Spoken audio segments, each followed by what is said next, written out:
नमस्कार दर्शकों, आप देख रहे हैं द न्यूज़ नाउ और मैं हूं रजत वोरा आपके साथ। एक बहुत बड़ा अपडेट इस समय देने के लिए हम आपके साथ जुड़े हैं, क्योंकि आपको पता ही है जिस तरह से all Jammu and Kashmir trade जो ट्रांसपोर्ट वेलफेयर एसोसिएशन है उसने जो है वो एक स्ट्राइक की कॉल दी थी कि चक्का जाम करेंगे वो 24 तारीख से लेकर, और वो चक्का जाम इनडेफिनेट होगा, यानी कि जब तक उनकी मांगें नहीं मानी जाएंगी तब तक जो है वो स्ट्राइक कंटिन्यू रहेगी। पर अभी जो विश्वसनीय सूत्रों के हवाले से खबर मिली है उसके मुताबिक ये स्ट्राइक एक दिन के लिए डेफर कर दी गई है, यानी कि कल ये स्ट्राइक नहीं होगी। हालांकि इस पर ये फैसला बाद में आएगा कि क्या परसों से ये स्ट्राइक होनी है या नहीं होनी है। विश्वसनीय सूत्रों की माने तो अभी भी एक कोई मीटिंग, हाई लेवल मीटिंग जो है वो चल रही है, जिसमें कई सारी ट्रांसपोर्ट यूनियंस और कुछ जो गवर्नमेंट के आला अधिकारी हैं उनमें बातचीत चल रही है कि जो मांगे हैं ट्रांसपोर्टर्स की उनको किस तरह से जो है वो डील किया जाए। और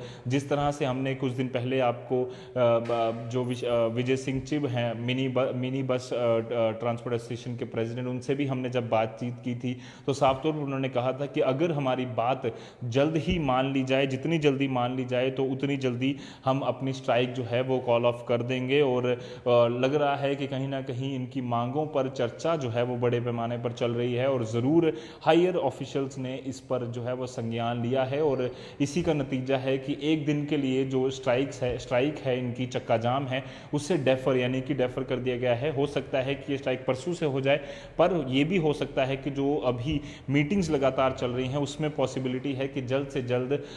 इनकी जो मांगे हैं वो मान ली जाएं। सबसे पहली मांग इनकी ये थी कि कोविड के दौरान, क्योंकि करीबन 1 साल तक गाड़ियां इनकी खड़ी रही हैं और कोई भी कामकाज उसमें नहीं हुआ, और उसके जो टैक्स है या टोकन मनी है या फिर इनको इंश्योरेंसेस देने पड़े, उसके लिए कोई रिलीफ पैकेज सरकार इनको दे, ये एक सबसे बड़ी डिमांड थी इनकी। दूसरी डिमांड ये थी क्योंकि पेट्रोल डीजल के प्राइसेस लगातार बढ़ते जा रहे हैं और इस समय करीबन 85 के रुपीस के आसपास जो है डीजल का प्राइस चल रहा है, तो उसी को देखते हुए इनकी मांग थी, क्योंकि डीजल का प्राइस बढ़ रहा है तो इनका किराया भी बढ़ना चाहिए। और ये मांग इनकी काफ़ी समय से थी, लगातार ये लोग जो हैं वो सड़कों पर आकर धरने प्रदर्शन भी कर रहे थे। इससे पहले मैं आपको बता दूं, इन्हीं के मुताबिक इन्होंने बताया था कि 2018 में इससे पहले जो है वो किराया बढ़ाया गया था और पिछले 3 साल से अभी तक कोई भी किराया जो है वो नहीं बढ़ाया गया, यानी कि जिसका मतलब ये है कि इनके खर्चे जो बढ़ते गए, कॉस्ट ऑफ ऑपरेशन बढ़ती गई, बट जो कमाई थी वो वहीं की वहीं थमी रही, जिसकी वजह से इनको काफ़ी नुकसान होता रहा। और अब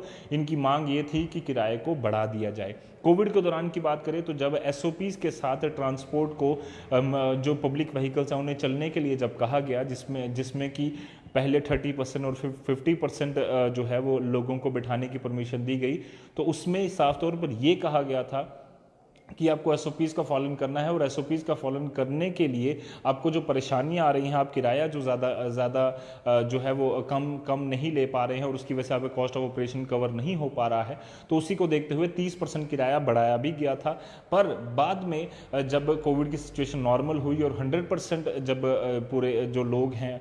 जो पब्लिक व्हीकल्स में बैठते हैं, पब्लिक गाड़ियों में बैठते हैं, उनको पूरी परमिशन दे दी गई कि आप जो है 100% लोगों को बिठा सकते हैं, हर सीट में लोग किराए जो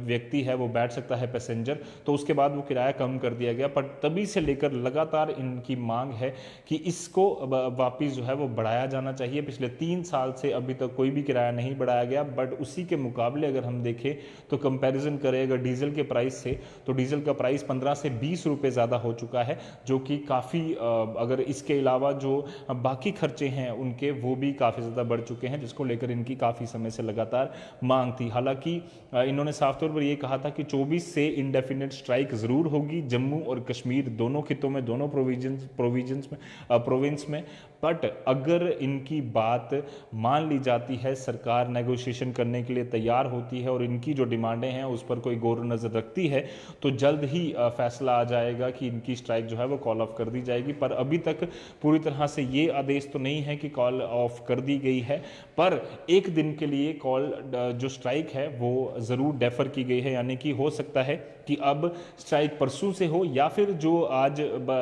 सूत्रों के हवाले से, विश्वसनीय सूत्रों के हवाले से जो खबर आ रही है कि एक हाई लेवल मीटिंग अभी चल रही है जिसमें ट्रांसपोर्ट डिपार्टमेंट के और जो यूनियंस के अलग अलग प्रेसिडेंट हैं वो उसमें मुलाकात में शामिल हैं। और साथ ही साथ हो सकता है, पॉसिबिलिटी है कि कल भी एक हाई लेवल मीटिंग हो और वो हो सकता है कि सिविल सेक्रेटरीट में या फिर ट्रांसपोर्ट कमिश्नर्स के ऑफिस में अलग अलग जगहों पर हो, जिसके बाद उम्मीद ये जताई जा रही है कि इनकी मांगे जो हैं वो पूरी तरह से मान ली जाएंगी। अब इस पर गौर नज़र करने की बात होगी कि कल जो भी बात सबके सामने ये ट्रांसपोर्टर्स रखेंगे, क्या उसमें ये होगा कि किराया बढ़ा दिया जाता है और कितना किराया बढ़ाया जाता है कि जिसकी वजह से इनका भी खर्चा जो है वो कवर हो जाए, इनको भी नुकसान ना हो। और आम व्यक्ति जो उम्मीद कर रहा है कि उसे ऑलरेडी पेट्रोल और डीजल की वजह से जो एक भारी खर्चा जो उसकी जेब पर पड़ा है, और लोग जो पब्लिक व्हीकल्स पर चढ़ते हैं उनके लिए भी सरकार कुछ ना कुछ सोचे, इन्हें भी रिलीफ का कुछ ना कुछ मौका दे कि ये भी अपना खर्चा पूरी तरह से निकाल पाएँ, और साथ ही साथ जो आम जनता है उसके लिए भी कहीं ना कहीं किसी प्रकार की सहूलियत जो है वो मिल पाए। तो एक बहुत बड़ा अपडेट फिलहाल के लिए आया है जम्मू एंड कश्मीर के हर एक नागरिक के लिए, खासकर वो लोग जो लगातार ट्रांसपोर्ट का पब्लिक व्हीकल्स का इस्तेमाल करते हैं। तो वो अपडेट ये है कि कल के लिए जो चक्का जाम की कॉल दी गई थी transport Jammu and Kashmir transport all Jammu and Kashmir transport welfare associations द्वारा, उनकी मांग जो है फिलहाल के लिए उनकी जो डिमांड है कि वो स्ट्राइक इसलिए कॉल ऑफ की थी, तो वो एक दिन के लिए डेफर कर दी गई है। तो इस पर जो भी अपडेट आएगा लेटेस्ट हम आपके साथ साझा करते रहेंगे। फिलहाल के लिए मुझे और मेरा कैमरामैन कमल सिंह को दीजिए इजाजत। धन्यवाद।